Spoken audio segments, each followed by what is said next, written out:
Hi kids, I am here by myself because little Nathan said he was too busy to film with us. So we'll probably get this story done a lot quicker, but we are live on location in Israel today, in one of the homes where Jesus did some healing. This whole month we are going to be learning about how Jesus healed people. And at the end of the month we're going to bring special guests into kids' church, and the kids get to pray over these guests for healing. So today, the story we are going to learn about is about this paralyzed man. And what paralyzed means is that his legs didn't work so good. But this paralyzed man, he had some wonderful friends who knew Jesus was in this house. So they put their paralyzed friend on a mat and they carried that mat to this home.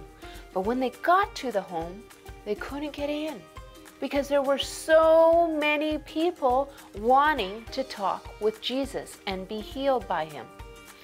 So instead of getting discouraged and giving up and quitting, what they did is they took their friend on his mat up to the ceiling and they tore off the shingles.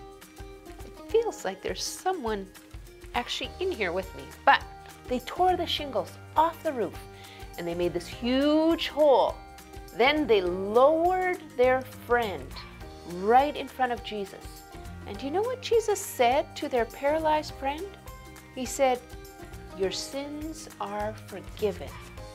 Get up and walk." And the man was healed. But it's a weird thing that Jesus said, "Your sins are forgiven." Why do you think he did that? It's not because God punishes us when we do wrong things. He gives us sickness or illness in our body. But sometimes when we do things that are wrong, we feel bad. Sometimes we can feel tight in our chest and nervous. Sometimes our tummy hurts and we feel like we're going to throw up, or we get headaches when we've done things wrong. And what God says we should do is confess those things, because if we don't, they can sometimes make us pretty sick. And so I think that might have happened to our friend on the mat. That is why Jesus said, "Your sins are forgiven." This man needed to know he was forgiven. So when you're practicing healing prayer with each other, one of the questions you can ask is there anything you need to confess before you pray for healing? And then you can also remind whoever you're praying over that God is in the business of forgiving. He wants to forgive everyone. So if we think of these bubbles here as our sin, when we confess it, Jesus says it's gone, just like those bubbles. See how they disappear and they break? Jesus says, when you confess your sin, I forgive it right away.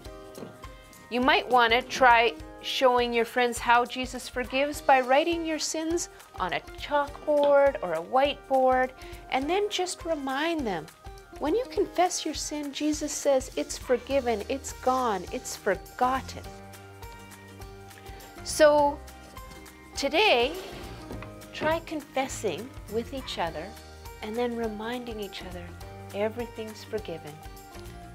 Gee, it feels like someone is in this room with me. I don't see anyone though. Anyways, kids, I hope